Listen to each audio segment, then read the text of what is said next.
प्यारे बच्चों, जमात शशुम रियाजी का हमारा सबक चल रहा है मसावातें, इक्वेशंस, जिसमें मसावात हल करना ये हम सीख रहे हैं।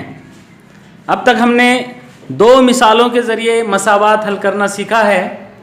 आज हम मसावातें इस सबक के तहत मसावात हल करना सीखेंगे। आइए समझ लें इस उन्वान के तहत। मिसाल हमारे पास है,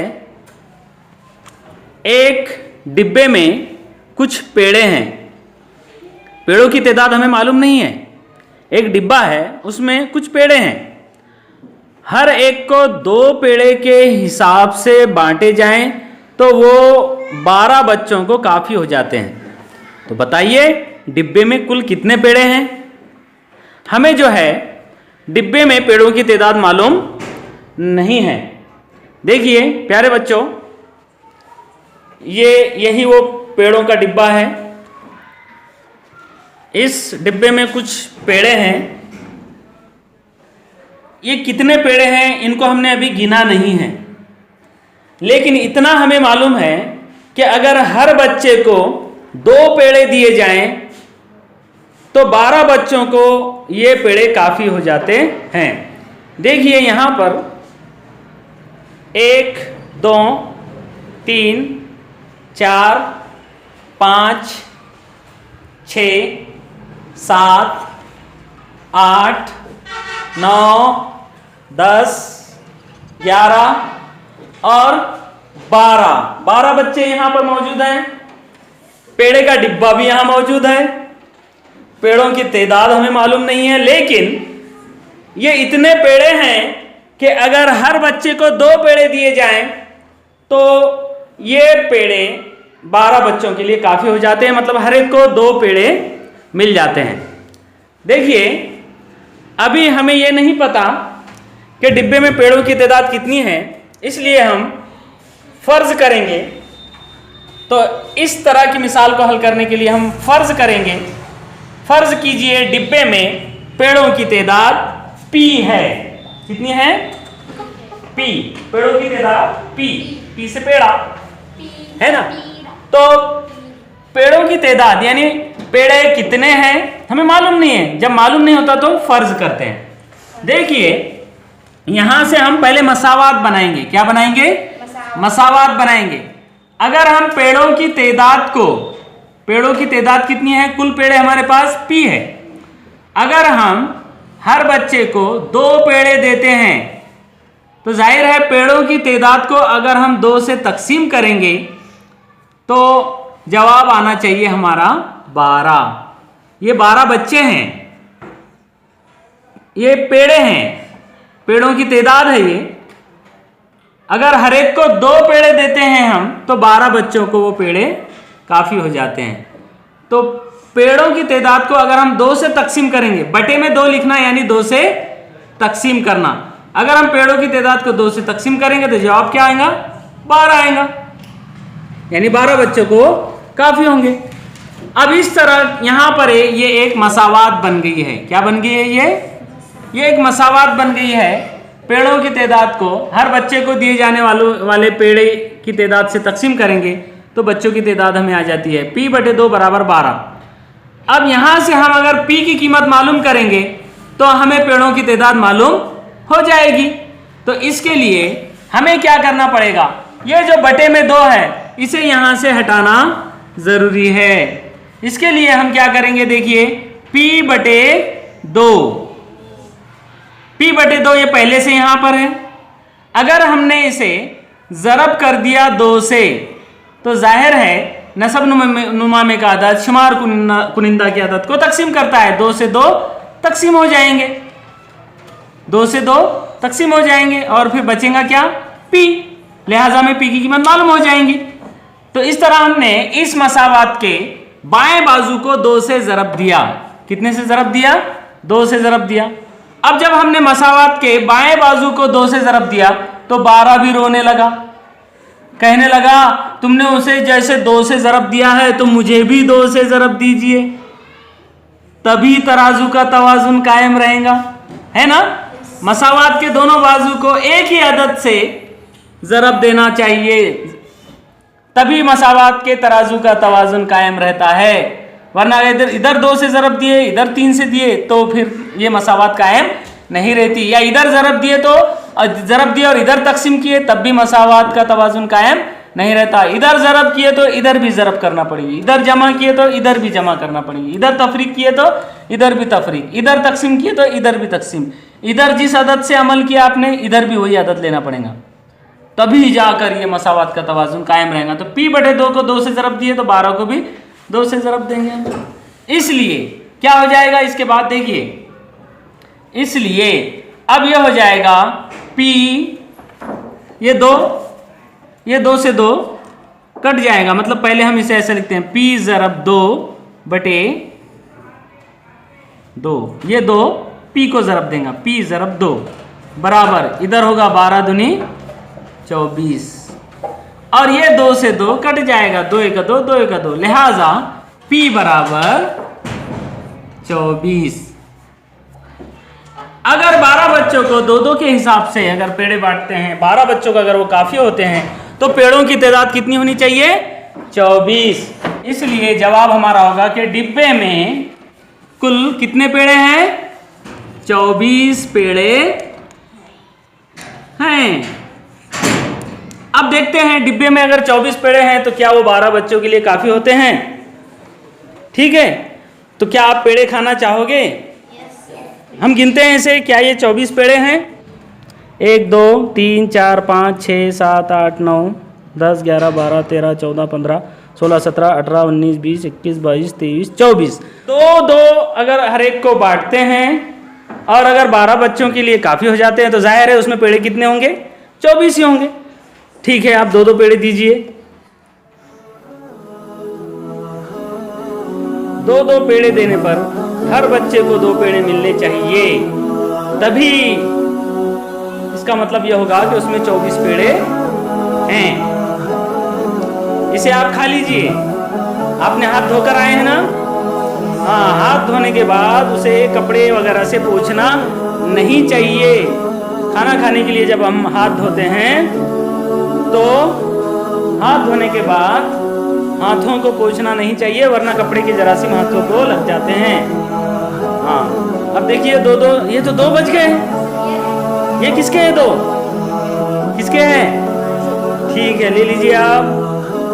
हाँ, 12 बच्चों को ये दोनों भी, ये पूरे पेड़े काफी हो गए। इसका मतलब डिब्बे में, बताइए डिब्बे में कितने पेड़े थे? 24 पेड़े थे। और अब डिब्बे में एक भी पेड़ा नहीं है। पेड़े कहाँ गए? हाँ, ठीक है, तो इस तरह से मसावात को हल करना है। प्यारे बच्चों, जमात शशुम रियाजी का हमारा सबक चल रहा है मसावातें, इक्वेशंस, जिसमें मसावात हल करना हम सीख रहे हैं। आइए समझ लें, इस उन्वान के तहत एक मिसाल हम हल करेंगे। बिस्किट के 6 पैकेट्स की कीमत 30 रुपए है। तो बताइए एक बिस्किट के पैकेट की कीमत कितनी है? बिस्किट के कुल 6 पैकेट्स हैं। कितने हैं? 6। और इन 6 पैकेट्स की कीमत कुल मिलाकर 30 रुपए है। तो हमें एक पैकेट की कीमत मालूम करना है। हमें एक पैकेट की कीमत अभी मालूम नहीं है। जो कीमत मालूम ना हो उसे फर्ज करते हैं। हल में हम फर्ज करेंगे, इस तरह से लिखेंगे, फर्ज कीजिए एक पैकेट की कीमत 20 रुपए है। बिस्किट, बी फॉर बिस्किट, तो हमने बी फर्ज किया है। आप कोई भी हर फर्ज कर सकते हैं। एक पैकेट की कीमत 20 रुपए, ये हमने फर्ज किया है। 6 पैकेट्स की कुल कीमत 30 रुपए है, ये हमें मालूम है। देखिए प्यारे बच्चों, बिस्किट के ये 6 पैकेट्स हैं जो आपको नजर आ रहे हैं। 1 2 3 4 5 6, ये 6 पैकेट्स की कुल मिलाकर कीमत है 30 रुपए। तो हमें बिस्किट के एक पैक की कीमत मालूम करना है। ठीक है, देखिए यहां पर मसावात कैसे बनेगी। हमने फर्ज किया है एक पैकेट की कीमत 20 रुपए है। यहां से हम मसावत बनाएंगे।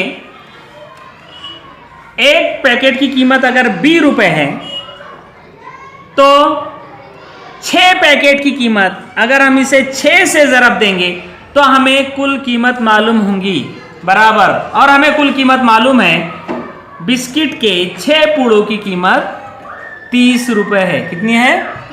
30 रुपये, यानी 20 ज़रब 6 बराबर 30।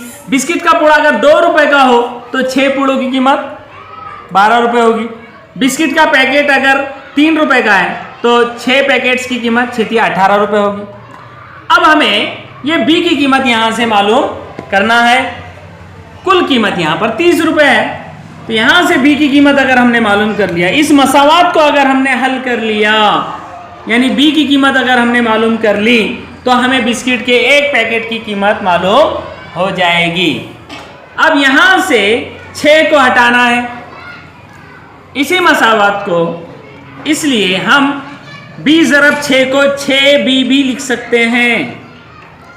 b ज़रब 6 को 6b, b और 6 के दरमियान जब कोई अलामत नहीं है तो समझना चाहिए ज़रब की अलामत है। 6b बराबर 30।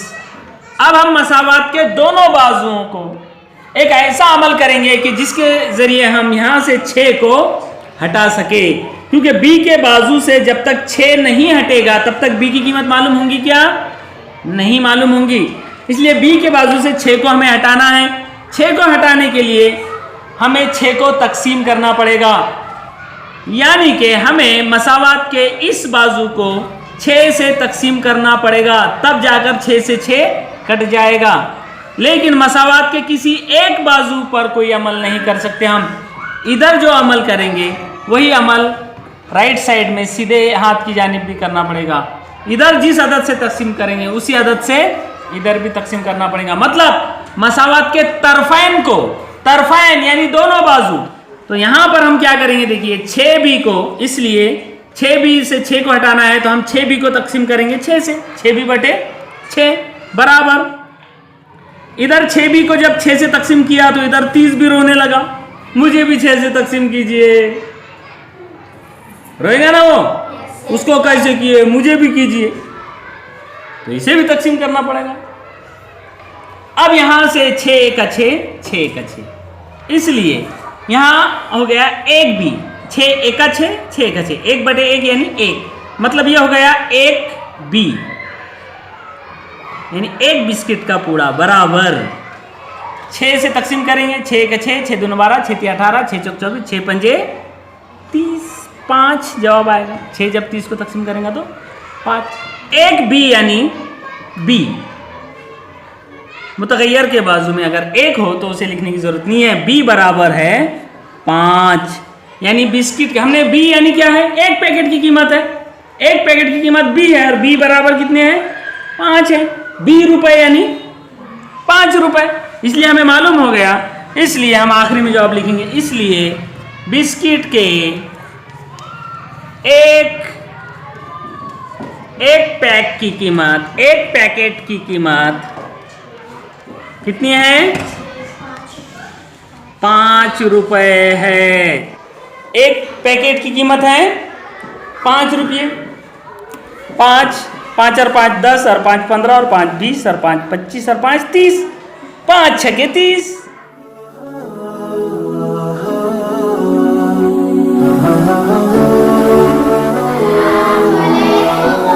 वालेकुम अस्सलाम।